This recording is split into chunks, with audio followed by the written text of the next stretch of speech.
明日は明日の風に吹かれるだけさレベルよりも高い空をさすらい続けるアウトロー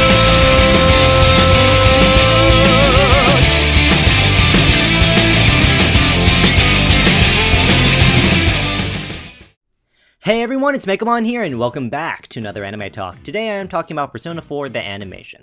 Persona 4 The Animation is licensed by Sentai Filmworks, so go on your Amazons and get the DVDs, or you can download it from iTunes, which I did. Now, with all that out of the way, I can actually start this. Persona 4 The Animation is an anime adaptation of the video game Shin Megami Tensei Persona 4 for the PlayStation 2. Now, this was before Persona 4 Golden was out, so it's not part of that in case you're wondering, because there are major differences between the two games. But if you just want to sit down and watch the story of Persona 4 into a 25 episode, well actually no, 26 episode anime, then yeah. Because the game is awfully long. This anime did a great job of crunching in those 100 hours of gameplay and stuffing it into this. It really did an amazing job. But that's only because it kind of took away a lot from it. And here are the things that it took away. 1. The social links. Social links is the big part of Persona in general. I mean, well, Persona 3 and 4, not the first two games, but Persona 3 and 4 had this thing called social links, where you got to talk to friends, and you got better arcana, which is the thing that fuels your persona, and I could go on and on about this, but it'll take you long. But basically, the social links, you hang out with your friends, and they talk to you, and you get stories, and it's interesting. Persona 4 had to sort of cut these out in a way. Let's take an example like Chie Satonaka. She has a full 10 rank social link, like every other one. But in the anime, they had to shorten it down to pretty much just one interactment. And I thought that kinda sucked, because I would have liked them actually focusing mainly on the main characters, if that makes sense. Because the social links really do expand them in themselves. I mean, some characters get more development than others, and some of their social links are sort of intertwined within the story itself in the anime, but still, some of these things were left out. Like, Chie had this bully problem, not because they were bullying her, but these guys were punishing someone else, and you know, she was fighting, and there was all this great things about that part of the social link, and it just sort of disappeared in the anime. That part of her character never existed. So it's very implied that Yu Narukami doesn't exactly rank up the social links to 10 with any of the characters, which is really, really disappointing to me. You don't really get much except the initial social link part, which takes away a lot of character. Because Persona 4, well, sorry to say, that's really what it's got. It's got character. Character overrides the story immensely, because the story itself is really, really bad. I'm not gonna lie. The story itself is really boring, and only as an overview. While you're playing the game, meh.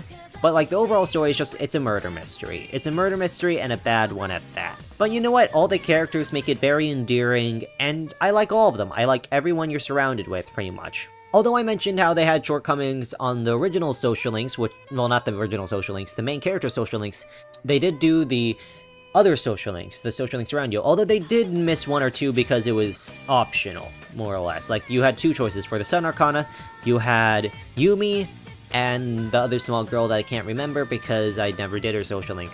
And they chose the one with the trumpet instead of Yumi, which made me kind of sad, but I don't blame them in a way. They do fully rank up that one, those social links, and it is interesting. That is the good part about the anime, that they do spend time fleshing out all the side characters, because really, you hang out with the main characters all the time, but so you do get to know them a lot more than the side characters, although they might not help you, Narukami, a lot. Which, by the way, speaking of all these character things and social links, Yu Narukami has a character of his own, which is really interesting. Because in the games, it was just how you reflected upon all the events. It was your choices, and you can make Yu Narukami however you want. But the anime took a different approach with it. In the beginning, he was more or less normal, and as the series developed, he became weirder and weirder and weirder. And he made himself his own guy. which was really cool. The makers, or the writer, made him his own character, which actually is a lot different from the canon version of him, which you can play Persona 4 Arena for his canon character, with being a lot more calm-natured and not really cracking as many jokes, but mainly feels a lot more reliable and other things. It's more implied that he's reliable in the anime, and he's, again, just sort of weird. He's very deadpan. I think that's the good word for it. Yeah, that's the good word. He's very deadpan. He is very deadpan in the beginning. And actually in the beginning, again, he just sort of goes with the flow, and he's kind of cold in a lot of aspects. But as he moves forward, and one of the breaking stones for his character development is when they're trying to capture a suspected murderer, and he has this, like, what-if scenario, and it's, to me, very... It got me. It got me good. Like, I actually thought that happened. I was like, oh my god, what? No! And it was very well done. I think Yuna Arakami as a character was very well done in the anime. Unfortunately, that's not the canon! Whoa! In fact, a lot of things in this anime seem non-canon. Well, actually, no, I think it's actually more accurate to canon. Like, Yuna Arakami doesn't have a girlfriend, which means he never ranked... Well, okay, so for all the girl social links you can do a romance with, and he doesn't do any romance with them, which means that he didn't get any of the max social link benefits. But, like, the main characters, if you were to date Yukiko Amagi, then she would have an upgrade to her persona right after the 10th rank, and you don't get that. In the anime, none of the characters upgrade their persona, which is kind of weird to me. I kind of wish I would be able to see all their upgraded versions, and maybe they would have had a episode dedicated to it, but I guess that would have made they wouldn't be able to stuff as much into it. So, yeah, that's about it. Besides that, Persona 4 the animation has a lot of charm to it. The music is one thing that has going for it. Like, that adds to the charm. It has the same soundtrack, has some of the same pieces from the games and remixes them slightly, and has some of their own original pieces, which is very jazzy. Or, well, I guess that's not the word for it. It also has some J-pop in there, which is nice. And it also has the opening and ending, which are speaking in English, which you can hear. Personally, I really like them, and they do reflect the game a lot, which is nice. They're actually composed by the people that made the music for the game, which is awesome. I think that adds a lot to it. Now, past music, I'm of course obliged to talk about the animation. At least, I think I am. No, remember, this is anime talk, I have no structure. But I am going to be talking about the animation. The animation is okay. This Persona 4 the animation was animated by AIC Asta, and they haven't had any major works. I mean, they are working on Persona 3, the movie, but before Persona 4 the animation, I don't think they had a whole lot of work beforehand, which is sort of weird, but I don't mind it, actually.